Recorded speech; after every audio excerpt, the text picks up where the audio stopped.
Hi everybody, welcome back. This is Minecraft Realms 1.18. My name is Minnie Quinn, and in today's episode I'd like to get a couple of things done. So I know we have a laundry list of things to do. We've completed some of them so far, but we still have a ways to go. And if you can kind of see while you guys were away, if you can see a little bit over my shoulder through the window on the first floor, I have done some interior designing on the first floor only. And what I'll do is I'll go ahead and reveal that to you at the end of the episode. So stick around. But for the moment, if you guys remember, we built the creeper farm in our last episode, and it is right there behind me. It is working. Not working as well as I want, but I think I have to be here on the farm with the chunk loaded for it to work. So that's good for us. That's fortunate today because we will be doing a lot of work around the property today. So one thing on our list of things to do was to build an automated bee farm. So what we'll go ahead and do is we'll test. I'd like to do some tests on the beehives. I'd like to see if we can harvest the honeycombs and the bottles of honey using dispensers and observers. We'll go ahead and test that today. If we're successful, what we'll do is we'll go ahead and we'll build a bee farm.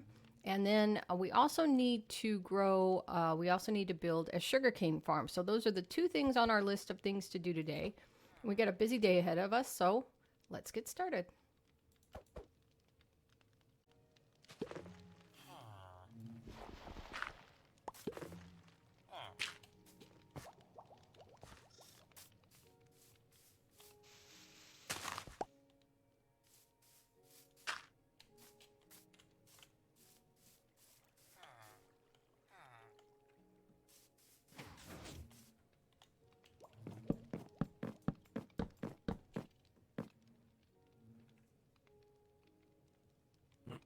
Skeletons and stuff can't come down your scaffolds, can they? No, mobs don't know how to use scaffold. Neither do, neither do villagers. And they don't spawn on scaffolding either.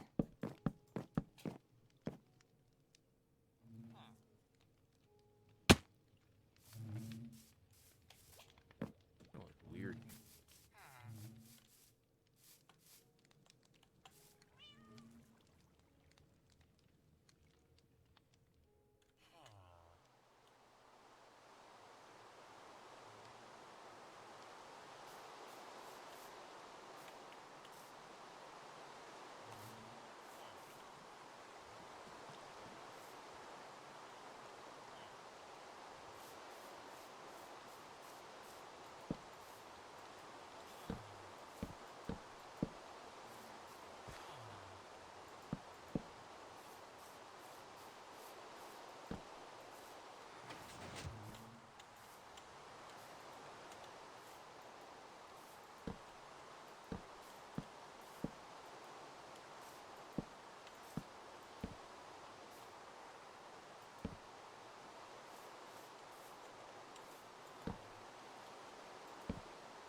Oh!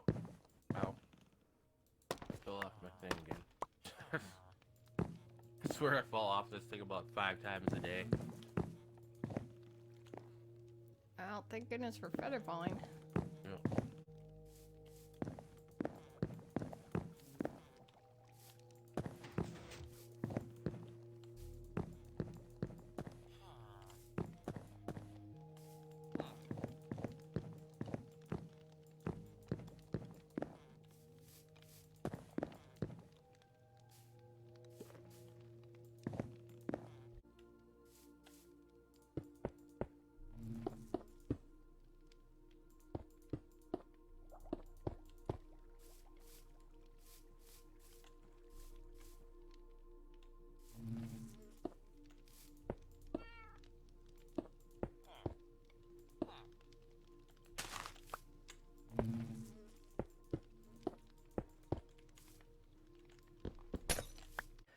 everybody. What you can see so far is the shell, kind of a little outline. It's going to be this stripped birch and glass walls. So it's going to be more like a greenhouse type environment. Well, what I've done here, so I'm going to show you my automated bee setup. So I tried to compact it as best I could. Oop, I don't want to swing an axe around my bees. So basically, I'm going to have 2 sides, 3 hives on each side. One side will dispense bottles, so I'll collect honey bottles. One side will dispense shears, so I'll collect honeycombs. Well, what I did to compact the system is I went ahead and I made it like this. So I put the observer on top. So what you have is you have an observer on top looking down at the beehive. You have a dispenser, and this dispenser happens to be full of glass bottles, so it's going to collect honey. And then beneath the beehive, I have a hopper minecart. Then I have a hopper flowing into a chest. Now, every time the observer detects a change in the beehive, it will dispense a bottle. The only problem is that also it not only includes the manufacture of honey, because when the honeycomb is ready to harvest, these little squares turn bright yellow. It also detects when the bees come out. So unfortunately, this system, I don't know how to fix it for now, but maybe I'll do some research online. But basically what's going to happen is it will dispense, as the bees pop out during the day, it will dispense empty bottles. However, it still will dispense a full bottle when the honeycomb is full. So that's the benefit to it. The downside is every so often I'm just going to have to check these chests and take all the empty bottles and put them back into recycle them back into the dispenser for now, unless there's a solution. So it's going to be pretty much this here. I'll get this log out of the way. So it'll be pretty much this basic setup here, and then I'll just transfer it inside here. And then what I'd like to do is I'd like to run, I'll run some hoppers underground, and I'll probably most likely put the chest here. Actually, they wouldn't be here. That'd be the hopper minecart flowing into a hopper. So the chest, I would like to put the chest like here probably, so that I can just come along, check, whoops, you know, so I can come along and I can keep doing that. So I could come along and I could check pretty easily outside, but still kind of keep the whole system contained inside this glass house. So that's where we are for now. What I'm going to do is wait till nighttime. I've learned my lesson with bees. I'm going to wait till nighttime till when they're all safe and they're sleeping and safe inside their honeycombs, and I'll go ahead and I'll start moving the honeycombs. I'll start setting up the system. So I'll meet you back here in a bit. All right, everybody, welcome back. And behind me, you can see bee house done. So let me go ahead and walk you through what I did here. It's a little bit of a kind of like a greenhouse environment, which is what I was going for.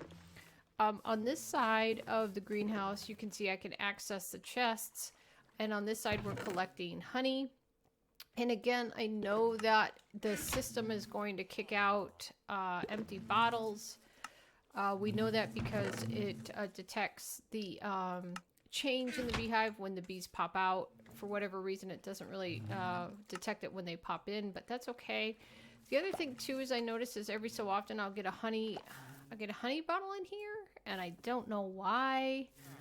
So maybe if you guys know, maybe leave some suggestions in the chat, because I don't know why a honey bottle is popping back up in the dispenser. Maybe you guys know, and you can let me know.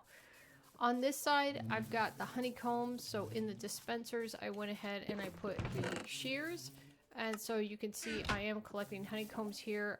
Every so often I do find honeycombs in the front of the beehive, and I'm not sure what to do about that either. So you can see right here, I got honeycombs in the front of the beehive.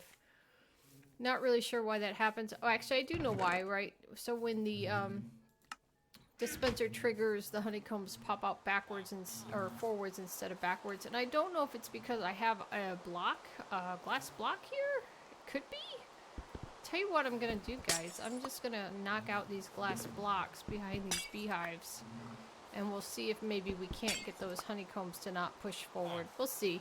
I don't know. If you guys have any suggestions, I'm certainly open to that. But what we did was a kind of like a really cute greenhouse environment, and if you see inside, I did hide torches in the ground underneath these mossy carpets. So I did bone meal some moss. I got some mossy carpet, and I hid a couple of torches in here for lighting. I did kind of use the leaves from the birch to kind of make it look like vines were growing up. I think that's really cute. I think that adds a little element here. And then of course I put flowers and some grass in here. So not the most efficient farm, I know, but at least it gets the bees out from underfoot. It keeps them safe inside this little bee hut. And then now it kind of gives us the ability to kind of to make a porch here without the poor bees getting in the way. So, all right, step number 1 done. Okay, guys, well, 2 inherent problems with the design of our bee farm. And the first one is that sometimes I'll get empty bottles in the chest here, and I think it's because my dispenser and my observer are only 1 tick away from each other, which means that every time a bee flies in and out, it'll dispense a bottle regardless of whether that bottle is full or empty. Not a major inconvenience, but I think that we can fix it by putting in a comparator and moving the redstone out by 5 places, just to give the hive 5 times to update before the dispenser engages. So we'll go ahead and work on that. The other one too is every so often my honeycombs will be on the ground, or they'll be off to the side, or they'll be floating on this block here. And instead of going into, happily going into a minecart hopper, they kind of just drop on the ground. And unless I cover the floor with hoppers, which I can't do because I need the grass and the flowers, I'm going to have to find another way to collect these honeycombs. So my thought is to put in... Oop, I don't want to let the bee out. My thought is to go ahead and dig underneath, and what I'm going to do is I'm going to put in a rail system below the honeycomb farm or below the bee farm, so that I can pick up... I'll not only be able to pick up the bottles, but I'll go ahead and pick up the honeycombs as well. So I'm just going to put in a rail line system, and I will be back in a jiff. Okay guys, I think I have the redstone sorted for the bee farm, and we're getting a lot less waste. So let me show you what I've done. So I went ahead and I put in a rail system, a rail collection system. I was losing a lot of honeycombs because they were just falling on the ground and not getting picked up. So I went ahead and I put in a collection system, a hopper minecart on a rails, and what they'll do is they'll just, when the honey bottles are collected and when the honeycomb is collected, it's just going to suck those all up and just deposit them here in this chest. And I also figure out the timing issue with the empty bottles being ejected. So instead of there being 1 tick signal, so instead of it going from the observer to the dispenser, this is courtesy of JC Plays. I used his design. I put in a comparator behind the beehive along with 1, 2, 3, 4, 5 redstone. So that creates a 5 count tick. So what the comparator does is the comparator reads every time the beehive updates, and on the 5th update it'll dispense a bottle, and so we won't have any more, or hopefully we shouldn't have any more empty bottles dispensing. So that's it for the bee farm. That thing is sorted finally, and all I have to do is just make sure I keep my bees alive. So it looks like it's working pretty well. I've got some honeycomb and some honey bottles, so things are clicking along nicely. I'm very pleased with that. I did not do the 5 tick system on the shears, because it doesn't matter to me if I have to replace the shears from time to time. Those are easy. So every time the beehive updates, the shears will dispense. But I'm not too worried about that for the moment. Plus, I didn't want a whole bunch of redstone sticking out on this side as well. So if I change my mind later on, I'll update it. But for the moment, I'm not too displeased with just having the shears just wear themselves out and update themselves every so often. Oh, I better sleep. Hey, big guy. Let's get you. Oops, there's the captain. Kind of don't want to take these guys on. Yeah, so that's it for the bee farm. Bee farm sorted. I hope we do have some honeycombs coming out the back here. I'll have to work on that, but I'm not too worried about if there's going to be a little bit of loss. I mean, I'll have more honeycomb and more honey bottles, and I'll know what to do with, so I won't be too disappointed if there is going to be a little bit of loss. But bee farm sorted. Next up, sugarcane farm. All right, everybody, welcome back, and this is it. This is our sugarcane farm. So it's an automated farm, and I want to show you what I did here. So basically, if I can show you the insides here, I basically just made a really simple redstone clock. But what I did was I added this switch to it because I don't want it to run. So a redstone clock basically, when I had the comparators and the repeater and the other, and you know, the two comparators and the repeater all tied together to this dispenser, what happens is when I put bone meal in the dispenser, it will actually run until it runs out of bone meal. So the fact that I put bone meal in there caused it to run. When it ran out, it shut off. But I don't want it to run whenever there's bone meal in there. I want to be able to put bone meal in there, and then I want to be able to run it when I want to run it. So I added this switch here, and when I put this switch here, when I add it and I energize the system, I can put bone meal in here. Whoops. I can put bone meal in here, but the system won't run.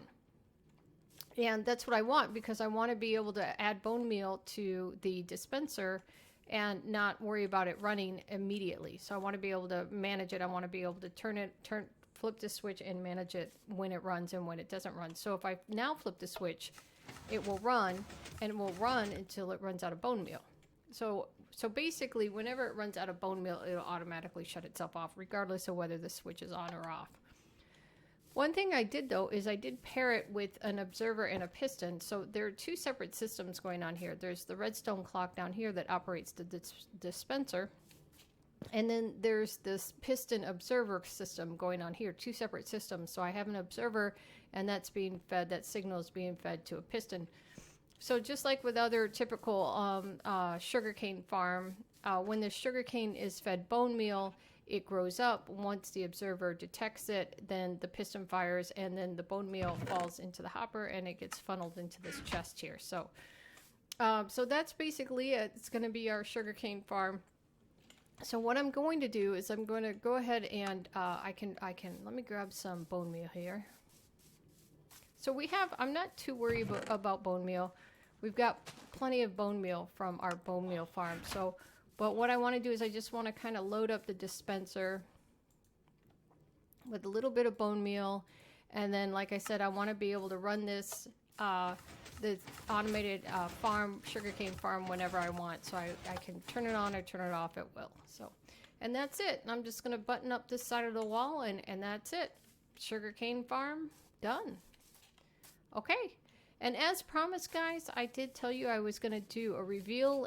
As I mentioned in the beginning of the video, I did go ahead and complete the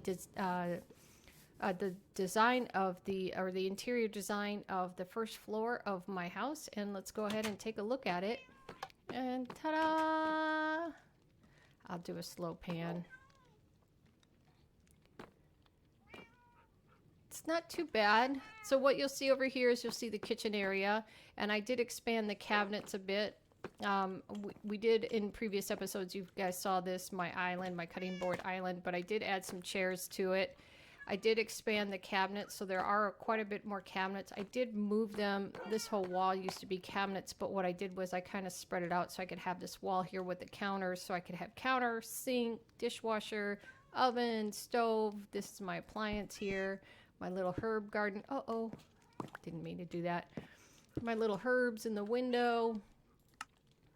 And then over here, I've just used some trapdoors that kind of looks like a little bit of a backsplash. And then I had a curtain. So I used a banner. It kind of looks like a curtain hanging down. And then over here is kind of like a little TV area. You see the big screen TV above the fireplace. And so this is where people can get cozy and watch TV right next to the kitchen. So it's a little casual here. This is more of a formal dining room area here. So it has the dining room table and the chairs and the little buffet serving area here. There's a big buffet going on. And then across the room here, this is more of a formal living room. So this is just no TV over here, no entertainment system over here, just a cozy couch in front of a nice big fireplace.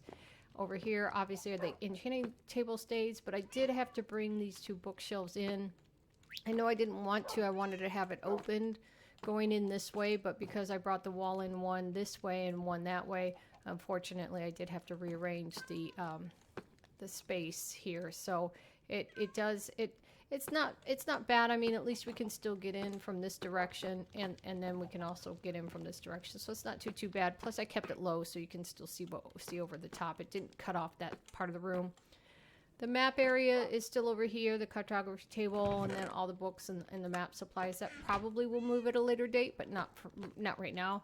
I did put some, what do you call these, on the windows here, just for accents. Some trapdoors on the windows. It kind of makes it look, I can pull them down, if I want more light, or I can put them up if I want that bit of contrast to the windows. So.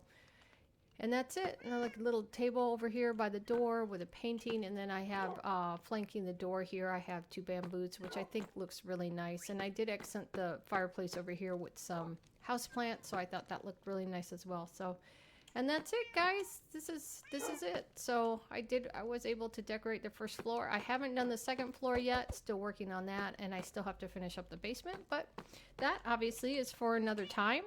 And with that, I'm going to go ahead and call this episode, and I'll see you guys later. Bye.